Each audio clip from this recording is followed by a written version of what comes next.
குருவின் தினம் ஒரு சுவடுகளில் மீண்டும் ஆதி பிரளயம் அப்படின்ற வார்த்தையை எல்லோருக்குள்ளும் நாங்கள் சொல்ல ஆசைப்படுறேங்க.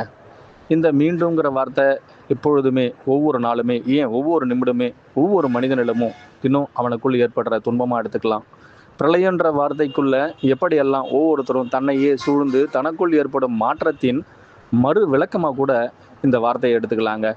நிஜத்தையே நாங்கள் பல இடத்துல சொல்லும் பொழுது பிரளயங்கிறது எல்லோருக்குள்ளும் எதை ஏற்படுத்துதுன்னா, அவர்களுக்குள்ள ஒரு அழுத்தத்தை ஏற்படுத்துதுங்க. ஆழமான ஒரு சிந்தனையை ஏற்படுத்துதுங்க.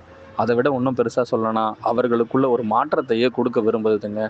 அப்போ மாற்றம்ன்ற ஒன்று நடக்க வேண்டும்னா, பிரளயம்ன்ற ஒன்று கண்டிப்பாக நடக்கணுமா இல்லையாங்க?